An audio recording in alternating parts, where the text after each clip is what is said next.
दोस्तों, हबल के मुशाहिदे ने यह साबित किया कि एक वक्त जब अजीम धमाका बिग बैंग हुआ, यही वो वक्त था।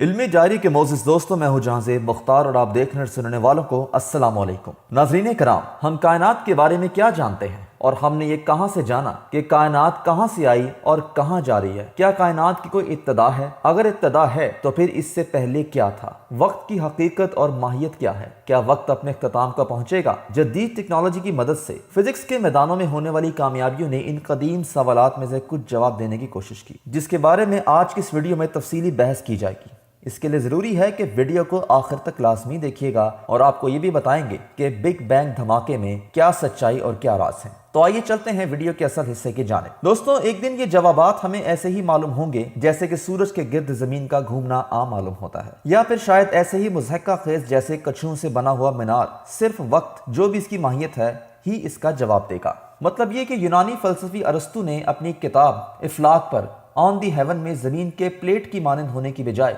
गोल होने पर दलाइल पेश किए थे। अव्वल बात जो इसने कही वो ये थी कि सूरज और चांद के दरमियान जमीन के आ जाने से चांद ग्रहण होता है और जमीन का वो साया जो चांद पर पड़ता है वो गोल होता है। अगर जमीन चिपटी या तश्तरी की मानंद होती तो जब भी सूरज ऐन तश्तरी के मरकज के नीचे वाक़ होता तो इसका साया फैलकर बैजवी हो जाता। दोस्तों, अरस्तु का ख्याल था कि जमीन साकित है और सूरज, चांद, सितारे और दीगर सियारे इसके गिर्द गोल मदार में घूम रहे हैं। इसका एतकाद इसलिए था कि इसके ख्याल में जमीन कायनात का मरकज है और दायरे में हरकत बिल्कुल दुरुस्त है। इसके गिर्द 8 कुर्रे यानी चांद, सूरज, सितारे और उस वक्त तक दरियाफ्त होने वाले 5 सयारे यानी कि अतारत, ज़ोहरा, मरीख, मुश्तरी और जहल शामिल थे। नाज़रीन, 1514 ईस्वी में पोलैंड के एक पादरी निकोलस कोपरनिकस ने एक सादा सा मॉडल पेश किया। इस मॉडल में इसने अपने ख्याल का इजहार किया कि सूरज मरकज में साकित है और इस जमीन और दीगर सियारे इसके गिर्द मदारों में गर्दिश कर रहे हैं। फिर तकरीबन एक सदी के बाद जब 2 जर्मन माहिर फल्कियात जोहान्स केपलर और गैलीलियो गैलीली ने इस नजरिए की हमायत की तो कोपरनिकस के नजरिए को संजीदगी से लिया जाने लगा। 1609 ईस्वी में अरस्तु के नजरिए को नुकसान का सामना हुआ क्योंकि दूरबीन के इजाद की मदद से गैलीलियो ने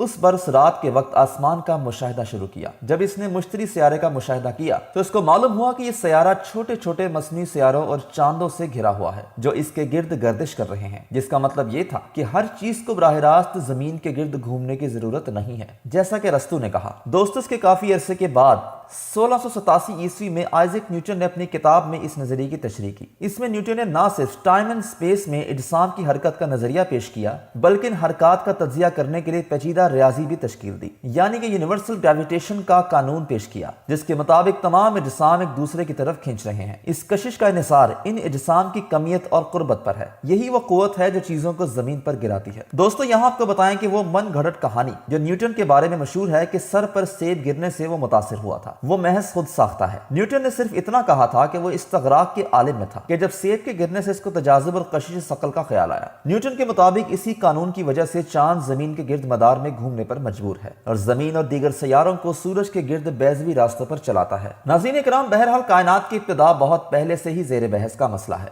कदीम जमाने के माहिर कौनियात यहूदी, ईसाई और मुसलमान ये समझते हैं कि कायनात का आगाज एक मखसूस वक्त पर हुआ। फिर ये सवाल कि कायनात का आगाज टाइम में हुआ या फिर वो सिर्फ स्पेस तक महदूद है, जबकि हबल के मुशाहिदे ने यह साबित किया कि एक वक्त जब अजीम धमाका बिग बैंग हुआ, यही वो वक्त था जब कायनात बेइंतहा मुख्तसर और लामतनाही तौर पर कसीफ थी। साइंस के तमाम कवानीन और मुस्तकबिल बीनी का कोई वजूद ना था। अगर इस अजीम धमाके से पहले कुछ हुआ था तो वो मौजूदा वक्त में होने वाली चीजों पर असरअंदाज नहीं हो सकता था। इसका मतलब है कि बिग बैंग यानी अजीम धमाके से पहले के वाकयात को नजरअंदाज किया जा सकता है क्योंकि इनसे कोई मुशाहिदाती नतीजा बरामद नहीं होता। नाज़रीन कराम, साइंस का असल मकसद ये है कि पूरी कायनात की तशरीह करने वाला वाहिद नजरिया फराहम किया जाए, लेकिन ज्यादातर साइंसदान इस मसले को 2 हिस्सों में तकसीम कर लेते हैं। वो कवानीन जो हमें ये बताते हैं कि कायनात वक्त के साथ कैसे बदलती है। दूसरा वो सवाल है जो कायनात की इब्तिदाई हालात के बारे में है। कुछ लोगों का ख्याल है कि साइंस का ताल्लुक सिर्फ पहले हिस्से से होना चाहिए क्योंकि इनका ख्याल है कि कायनात की इब्तिदाई सूरत हाल का ताल्लुक माबुदुल तबैयात से